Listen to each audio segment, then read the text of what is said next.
Assalamualaikum warahmatullahi wabarakatuh. Pada video kali ini kami akan mempresentasikan hasil dari pekerja kelompok kami yang berjudul tentang statistika dan probabilitas untuk ujian tengah semester dari mata kuliah statistika dan probabilitas.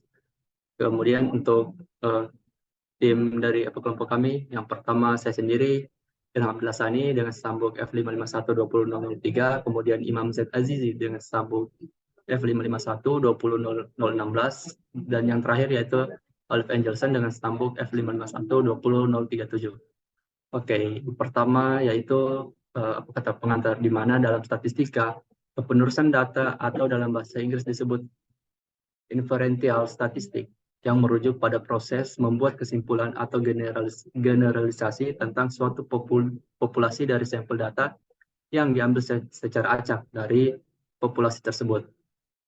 Dalam meneruskan data, kita menggunakan teknik-teknik dari statistika untuk mengambil sebuah kesimpulan tentang karakteristik populasi berdasarkan informasi yang kita peroleh dari sampel data. Metode-metode ini melibatkan penggunaan dari probabilitas dan distribusi statistik untuk menghitung seberapa signifikan atau bisa diandalkan suatu kesimpulan. Beberapa teknik penurusan data yang umum digunakan yaitu uji hipotesis, interval dari sebuah kepercayaan, regresi, dan analisis varian. Tujuan akhir dari penurusan data adalah untuk menghasilkan kesimpulan yang dapat diterapkan pada populasi yang lebih besar dengan tingkat ketidakpastian yang dikenal dan dapat dikontrol. Pengukuran detensi sentral adalah teknik statistika yang digunakan untuk menunjukkan pusat atau sebuah kecenderungan data dalam suatu sampel atau populasi. Tujuan ini yaitu untuk menggambarkan nilai yang mewakili data secara keseluruhan dan memberikan informasi yang berguna dalam membuat sebuah kesimpulan atau pengambilan keputusan.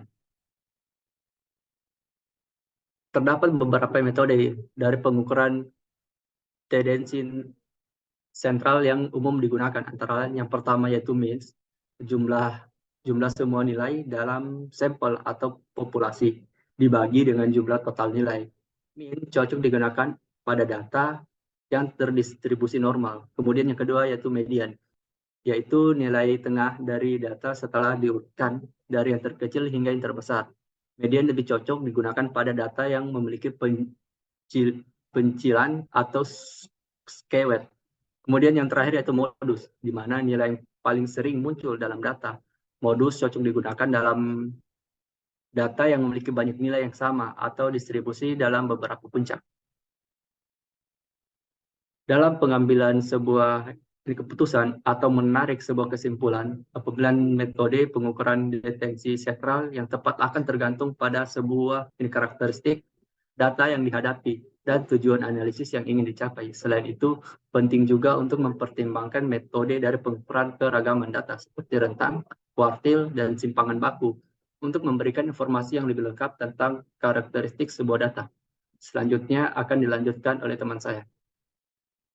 Baiklah, saya akan melanjutkan presentasi dari teman saya. Baiklah, selanjutnya yaitu implementasi kuartil dan persentil berkelompok. Metode yang digunakan untuk menganalisis data yang terkelompok secara statistik, jadi di mana dalam konteks ini, data yang dimaksud telah dikelompokkan ke dalam kategori atau interval tertentu, serta tidak tersedia dalam bentuk data individu. Implementasi kuartil dan persentil berkelompok dapat memberikan informasi penting tentang distribusi data dalam kelompok tersebut. Untuk mengimplementasikan kuartil dan persentil kelompok, langkah-langkah umum yang dapat diikuti adalah sebagai berikut. Yang pertama, mengumpulkan data. Kumpulkan data kelompok yang ingin Anda analisis. Data ini harus terorganisir dalam kelompok atau interval. Yang kedua, yaitu menghitung lebar interval. Hitunglah lebar interval dengan mengurangi batas atas dari batas bawah setiap interval. Lebar interval harus seragam di semua kelompok. Yang ketiga, yaitu menghitung frekuensi kumulatif. Hitung frekuensi kumulatif dari setiap interval. Frekuensi kumulatif adalah jumlah frekuensi dari interval dan semua interval sebelumnya. Yang keempat, yaitu menghitung frekuensi kumulatif relatif, di mana hitung frekuensi kumulatif relatif dengan membagi frekuensi kumulatif dengan jumlah data keseluruhan. Frekuensi kumulatif relatif adalah presentasi frekuensi kumulatif. Yang kelima, menghitung kuartil berkelompok. Untuk menghitung kuartil berkelompok, tentukan kuartil yang diinginkan, yang dimana misalnya kuartil pertama, kedua, atau ketiga. Cari interval yang berisi kuartil tersebut. Kemudian, gunakan rumus kuartil berkelompok untuk menghitung nilai kuartil dengan memperhatikan lebar interval dan frekuensi kumulatif. Baiklah, selanjutnya yang keenam yaitu menghitung persentil berkelompok. Langkah laku untuk menghitung persentil berkelompok serupa dengan menghitung kuartil berkelompok. Yang dimana tentukan persentil yang diinginkan dan temukan interval yang berisi persentil tersebut. Kemudian, gunakan rumus persentil berkelompok untuk menghitung nilai persentil dengan mempertimbangkan lebar interval dan frekuensi kumulatif. Yang ketujuh dan terakhir yaitu analisis dan interpretasi. Setelah menghitung kuartil dan persentil berkelompok, selanjutnya yaitu analisis dan interpretasikan hasilnya. Ini dapat mencakup pembandingan dengan nilai-nilai kuartil dan persentil yang diharapkan, di mana membandingkan kelompok-kelompok yang berbeda atau menyimpulkan informasi tambahan tentang dasar berdasarkan kuartil dan persentil. Implementasi kuartil dan persentil berkelompok membantu dalam memahami distribusi data saat data tidak tersedia secara individual, di mana hal ini dapat berguna dalam analisis statistik, seperti dalam mengevaluasi kinerja siswa dalam tes yang telah dikelompokkan berdasarkan rentang nilai atau dalam analisis ekonomi untuk memahami pendapatan kelompok tertentu. Selanjutnya yaitu pengukuran dispersi. Pengukuran dispersi menggambarkan sebaran atau variasi data di sekitar pusatnya. Beberapa metode umum untuk mengukur dispersi adalah sebagai berikut. Yang pertama, rentang atau range.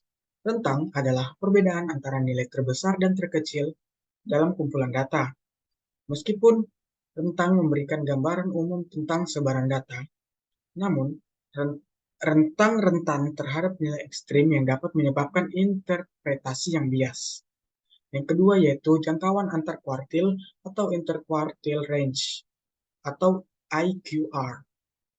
IQR adalah perbedaan antara kuartil atas atau Q3, Q3 dan kuartil bawah Q1 dalam kumpulan data. IQR mengukur sebaran data yang lebih tahan terhadap nilai ekstrim dibandingkan rentang, karena IQR hanya mempertimbangkan data di tengah distribusi. Yang ketiga yaitu variance atau variance. Variance adalah rata-rata kuadrat selisih antara setiap data dan nilai rata-rata. Variance mengukur sebaran data dengan mempertimbangkan seluruh nilai dalam kumpulan data. Namun, variance memiliki satuan yang berbeda dengan data aslinya karena melibatkan kuadrat. Yang keempat yaitu standar deviasi atau standard deviation. Standar deviasi adalah akar kuadrat dari variance, yang dimana standar deviasi memberikan pengukuran dispersi yang lebih mudah diinterpretasikan karena memiliki satuan yang sama dengan data aslinya. Standar deviasi juga digunakan secara luas dalam statistik dan memungkinkan perbandingan langsung antara sebaran data yang berbeda. Selanjutnya yaitu kemiringan dan keruncingan data. Yang pertama, kemiringan atau skewness. Kemiringan mengukur asimetri distribusi data. Kemiringan positif menunjukkan bahwa ekor distribusi data lebih panjang di sebelah kanan nilai pusatnya. Sementara kemiringan negatif menunjukkan ekor yang lebih panjang di sebelah kiri. Kemiringan 0 menunjukkan distribusi simetris. Yang kedua yaitu keruncingan atau kurtosis. Keruncingan mengukur tingkat kepekaan distribusi data terhadap ekor data yang ekstrim.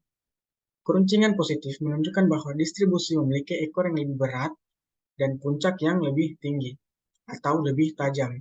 Sementara keruncingan negatif menunjukkan ekor yang lebih ringan dan puncak yang lebih rendah atau lebih datar. Keruncingan 0 menunjukkan distribusi normal.